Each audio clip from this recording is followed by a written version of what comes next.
This video is sponsored by me and you. Find out more at the end. One of the most frequently asked questions I receive is, how do I get over my fear of hell? And this video is my attempt to answer that question in a way that resonates with as many of you as possible. Whether you're a current or a former believer of Islam or another religion, you might relate to some of what I say.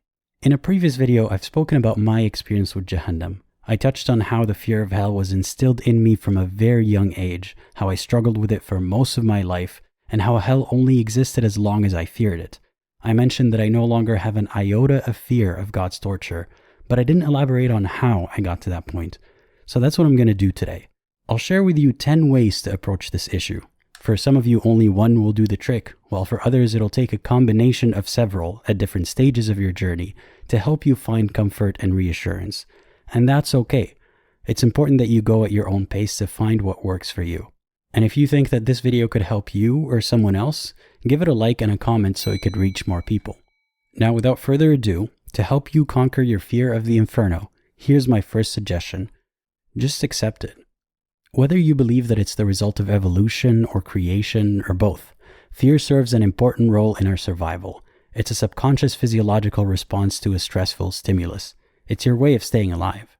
If you don't fear harmful things like a predator or a storm, you won't avoid them and you may not survive. All that's to say that fear itself is not a fundamentally bad thing if it contributes to your well-being. So don't dismiss it or bury it. Acknowledge it and accept that it's coming from a place of self-care, and redirect your self-preservation instincts towards real dangers that are worthy of your fear. Religions like Islam and many sects of Christianity exploit this survival instinct by threatening you with the absolute worst-case scenario. If you fear being mauled by a bear or dying in a fire, it makes sense that you'd be much more terrified of a never-ending combination of both of those painful experiences. So it's okay to be rattled by hell, even if you no longer are sure of your religious beliefs. What's particularly insidious is the religious claim that this fear that you have is a sign that you believe in Islam deep down in your heart. And that's a form of gaslighting. Many Muslims would try to interpret your fear for you and convince you that it's evidence of the truthfulness of Islam, or at least evidence that you believe in Islam deep down in your heart, but you're denying it. Every time I talk about hell, I get comments from Muslims celebrating that some of us still fear it. They see it as a triumph of the truth. But if that were the case, then an ex-Christian fearing hell means that Christianity is true, or an ex-Jainist fear means that Jainism is true. It's similar to how someone might shudder at the memory of an abusive parent even after their death. It doesn't mean that the danger is real or that the abuser is a divine entity that transcends the physical world. So remember that the fear that you have is natural. Don't let anyone shame you for it, and don't let anyone interpret it on your behalf.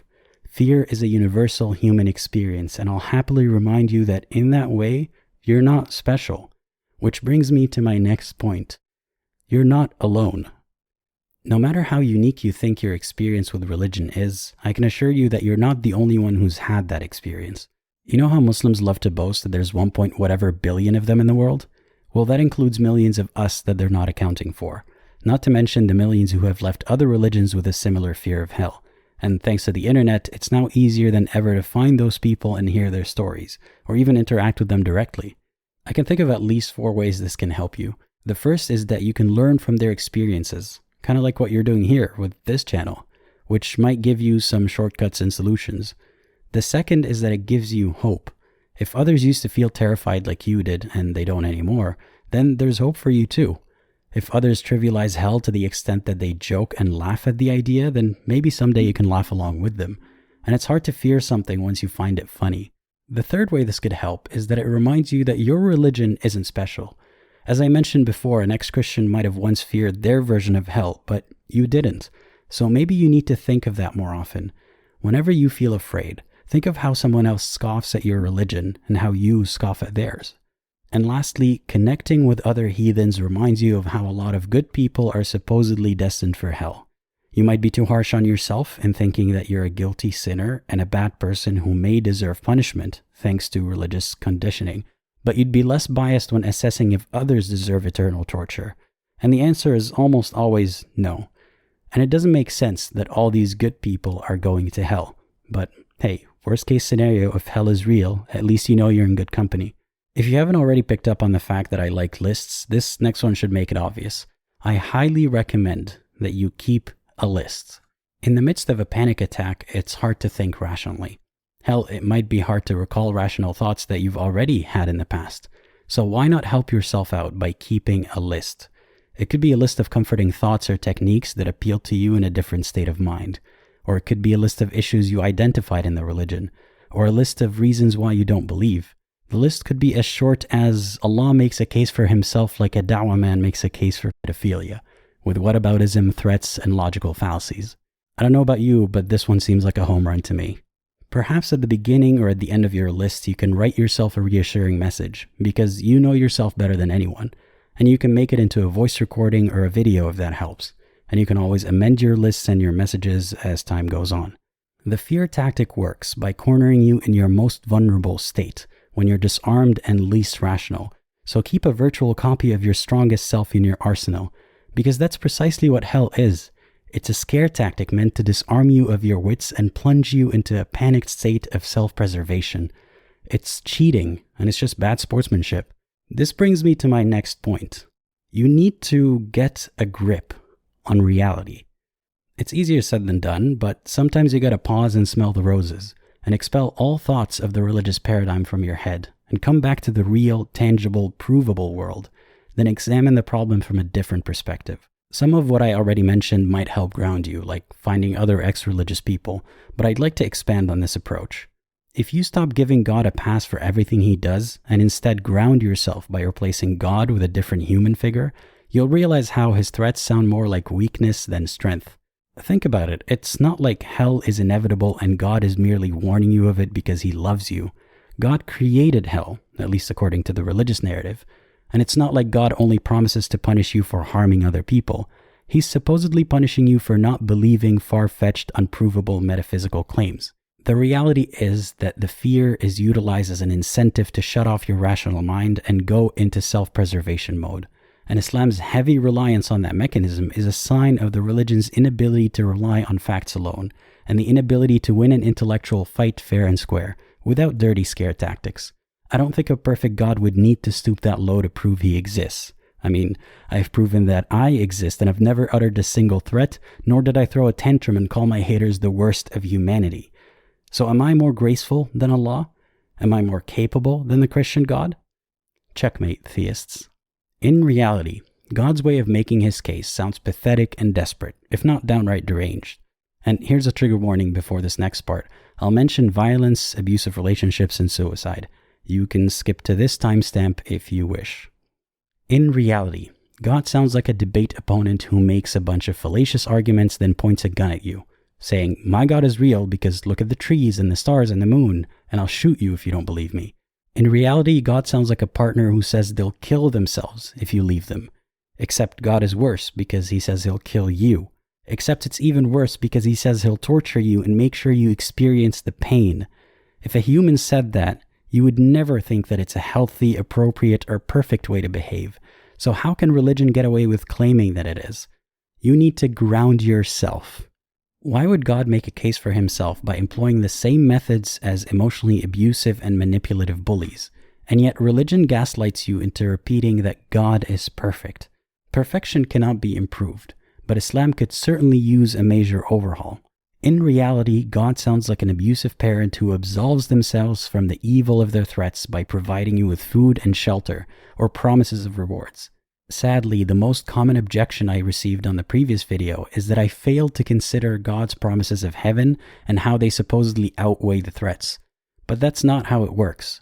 You can't beat and threaten your offspring thinking that providing for them and taking them to a theme park makes up for it. Sadly, that's a very commonly held and perpetuated mentality in the part of the world that I come from. It's why domestic abuse is so common in Muslim families. The submissiveness and complacency trickle down from the heavens above, ironically. If God can behave that way, if God can love that way without blame, then so can your parents. But the reality is that it is abuse. So let me make this abundantly clear. I'm not protesting these ideas because I fear hell. It's because I loathe the real-life effects of these beliefs and how far they ripple into our societies. They make people lose perspective on reality and on healthy ways to love. Hey. They make people lose perspective on reality and on healthy ways to love. Because of fear, they waste their lives and the lives of others in an attempt to appease the long-dead God of a long-dead man. Another way to gain perspective in a moment of fear is by assessing other claims made by the same source. For example, the Quran offers this little tidbit of marital advice. If you fear your wife's disobedience, advise her, sleep in separate beds, and then beat her. We obviously know that beating your wife won't fix your marital problems, so we seem to know better than the creator of the universe. So why should you spend a moment in fear of claims made by someone who doesn't even understand women? Alternatively, if you're swayed by the apologists who claim that God used the word that meant beat but didn't actually mean beat, then why would you believe that an author who's too inept to express himself is actually God? Hellfire my ass, the guy can't even pick a word in the thesaurus. Yet another way to gain some perspective is by paying attention to Allah's heavenly promises. Mansions, real estates, rivers of wine, and full-bosomed sex maidens. Sounds like a creepy timeshare salesman who entices the women with bottomless mimosas and high-fives the men about how hot the resort staff are. Why on earth would you take that guy seriously? Just thank him for the free food and get the hell out of Dodge. And most importantly, get some perspective by divorcing the magnitude of the event from the likelihood of it happening. Scam artists, casinos, lotteries, and other opportunistic entities make great promises to distract you from how measly your chances of winning actually are. Who cares that your chances of winning a jackpot are 1 in a million when you can win $100 million? And that's how gambling addicts destroy their lives, by focusing solely on the magnitude of the prize. And that's pretty much what heaven is. And that's pretty much what hell is, but the other way around. Who cares that the chances of your religion being true are infinitesimally small when the magnitude of torture is infinite? This is effectively what is referred to as Pascal's wager, which has been debated ad nauseum, so I urge you to research it on your own. But in short, this way of thinking doesn't account for how you're gambling against yourself by being vulnerable to every other religion's hell simultaneously. And unlike in a casino, you're not betting thousands of dollars, but your entire life and all it's worth. And unlike in a lottery, where there are real-life examples of someone winning a cash prize, religion cheats by pumping up the magnitude to infinity without a shred of precedent or proof. If you ground yourself, you realize that it's mighty suspicious that God couldn't come up with a tactic that can't be co-opted by scammers. Grounding yourself is about doing what you gotta do to come back to a baseline of reality that is verifiable and devoid of hysteria. I've included a link in the description to 30 grounding techniques that could come in handy in a moment of panic. Because you gotta trust in something, like trusting that your perception of reality is somewhat accurate. I trust that he's gonna do this again on camera like he always does on my live streams. But if that doesn't cut it, try trusting Allah. You heard me right. I'm appealing to the believer in you, if they're still present. Trust in God. Now this only works if you believe in a fair God who only punishes people who deserve it. Though one can argue that retribution, let alone infinite retribution, is far from perfect, but that's besides the point. If you believe in a perfect God, and you believe that you are doing your best to be a good person, then you have no reason to fear a disproportionately severe punishment. You have no reason to fear an emotionally stunted bully, because that's not your God. Yours is perfect.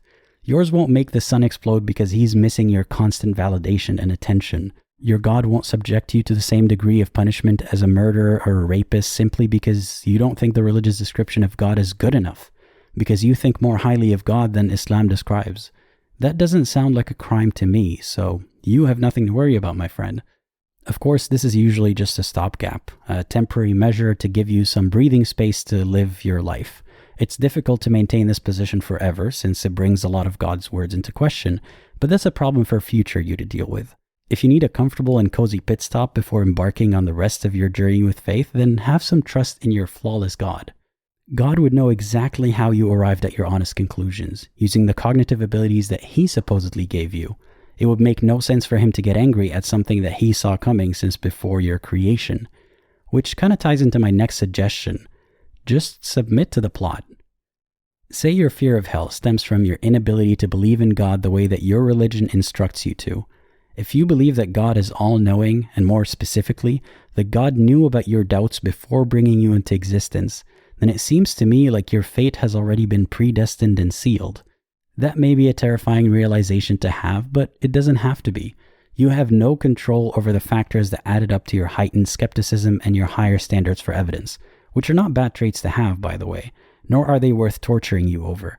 So, similar to how religious people find comfort in delegating what's out of their control to God, you can accept your fate so you can move on with your life. You can't fool an all-knowing God by pretending that you don't find his religion suspicious or problematic as hell. Therefore, you should make the best out of the time that you have on this planet and be the best person you can. As a bonus, you'd make Allah look like a real asshole if he decides you're worthy of punishment only because you weren't enough of a bootlicker. Obviously, this is yet another stopgap approach to pacify your fears till you've resolved them. And I'm not saying that you should use predestination to justify behaving poorly, claiming that you would have behaved this way anyway. I'm advising you to accept what you cannot control, your skepticism, and do your best to live a good life. Perhaps something you can control is your exposure to the reminders of hell. If thinking about religion or hell is stressing you out, then be proactive about avoiding the topic entirely. Take a break from it if you can. This may not be easy for some of you who are still closeted about their beliefs, or if you're surrounded by believers and constant reminders of the religion, but there's always something you can control. For instance, if you're forced to read Quran out loud during prayer, pick a few verses that don't mention hell or torture. And I know that's very difficult to do since the Quran is a minefield of threats, but you can do some reading in advance and highlight the verses that don't stress you out. You can take a break from actively researching Islam altogether if you feel like you could benefit from clearing your head. And yes, I know that means you won't watch my videos, but your peace of mind is worth more to me than your viewership. Think of it less as avoidance of the topic and more as exercising whatever degree of control you have. Don't think about the topic for one more minute than you absolutely have or want to. Take ownership of however much Islam free time you have in your day and don't taint it with stressful thoughts. This could buy you enough time to process things at your own pace, and perhaps in conjunction with the other approaches I already mentioned, you'll figure it out sooner than later. That being said, if you feel capable and willing to dig deep into religion and nip it in the bud, then I recommend that you actually do your homework and find out all you can about hell. I know that this is the exact opposite of the previous approach, but I did say that you can use several at different stages of your life. Besides, Allah gets to contradict himself and call it abrogation, so this approach abrogates the previous one and Shaitan knows best. You can start by researching hell in religions you don't believe in, since they're less likely to trigger a fear response. And this might highlight how you only fear your version of hell, not because it makes most sense, but because of familiarity. And if you're not afraid of every other version of hell, then why not add one more to the list? I would be remiss if I didn't mention that Jahannam, the Islamic hell, is actually the result of hundreds of years of misunderstandings. A genetically modified skeptic made a video on the topic. He did a wonderful job of explaining how it all started with the Greek philosopher Plato telling a fictional story about the immortality of souls and their judgment after death, which biased Christians into misunderstanding Jewish texts, thinking that a burning garbage pit called Gehenna is an afterlife of hellfire. And eventually Muhammad borrowed that idea from the Abrahamic religions and incorporated it into his. My summary doesn't do his video justice, so I highly recommend that you watch it yourself. And he even goes to Jahannam and back, totally unharmed. When you learn about the origins of hell, you realize that it would make no sense for Allah to suspiciously and coincidentally make his hell seem like a plagiarized and mutated version of a fictional story told by a mere mortal. That is one hell of a misunderstanding, and it's not worth breaking a sweat over. And the more you learn about Islam, the more you realize that intentionally or not, Muhammad borrowed ideas from Judaism, Christianity, paganism, and Zoroastrianism. And in some cases, he straight up admitted to it, like in this hadith, where he commanded the Muslims to fast for Moses just because he got jealous that the Jews did it first. And the Arabic wording makes it even clearer how much of a pissing contest this was. What Muhammad says translates closer to, "We have more claim to Moses than you." I like finding little tidbits like this one because they remind me of the improvisational tone of Islam. Muhammad really was making it up as he went along. And the more that you learn, the more that it sounds like Mad Libs. The good man receives the book with his right hand, and the bad man receives the book with his left hand. And then they run on a rope over the fire, and it's as thin as a hair. Here's an example of how inconsistent the whole afterlife story is. Muslims are supposed to believe that in the grave, you're given a window with your view of your spot in heaven or hell. So this might either be taunting or comforting, depending on what your fate is. And many believe that you could even be tortured in the grave. But you're supposed to find out your fate on the day of judgment when you receive your book of deeds. So by then you would have already seen your spot in heaven or hell. What's the point of the day of judgment? Is it all performative, or is it just inconsistent mythology? I'm sure there's a silly apologetic answer to that, like it's unrelated to the Day of Judgment, or God wipes your memory so you'll be surprised again. But the more you learn, the sillier these ad hoc explanations seem, and the less scary hell is. Because Islam thrives on feigning complexity and authority, when in reality it's complex because the scholars are working overtime to cover up all the sloppiness. Besides, the scare tactics are clearly geared towards the superstitions of the time and the existing beliefs around Muhammad. After reading so much about the threats of fire and whatnot, they start to get a little old. Fire is such a cliche. If you really want to scare me, you gotta personalize it a little bit. Threaten to expose my deepest, darkest secrets on Twitter, or strip me down naked and lock me up in a meeting room where I'm supposed to give an endless presentation I never prepared for. So get with the times, Allah, because fire is so 700 AD. This brings me to the 9th approach to overcome your fear of hell. Identify the real source of your anxiety. Speaking from experience, religious anxiety can mix with regular anxiety to form a tangled mess of constant distress. Hey, that rhymed. Which gives me an idea.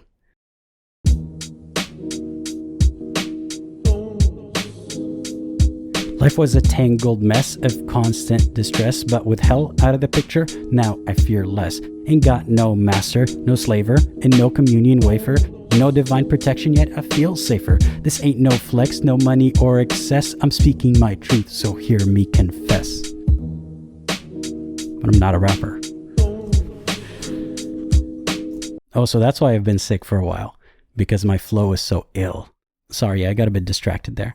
I was saying that religious anxiety and regular anxiety can become so entangled that it's hard to differentiate them, and you may wrongly attribute one to the other. So spend some time in introspection to figure out why you're anxious. It could be unrelated to religion, but it's manifesting as a far too familiar fear of hell. It could be that you are conditioned to be overly guilty and ashamed of yourself. And it could be that you are indeed guilty of doing something wrong, and because of your skewed model of justice, you think that you deserve to be punished to absolve yourself. That's one luxury that believers have and I don't. If I do something wrong, I cannot appeal to a God for forgiveness. I could try to undo my actions and apologize to whoever I wronged and hope that they forgive me, but I never learn how to forgive myself, especially if it's impossible to make amends or if I'm the only one who knows about my wrongdoings. So without having a way to wipe my slate clean, without having a God to repent to, I tend to be harsh on myself and carry the burden and shame with me.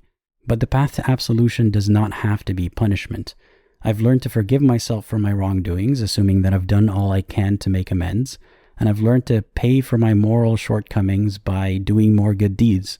Though I don't believe that anyone's keeping track of all the good and bad in the world, it doesn't hurt anyone if you add more good deeds to the mix. However you think of it, I hope that you don't remain in a state of fear because you think that you deserve it. Find healthier ways to deal with your guilt than marinating in it.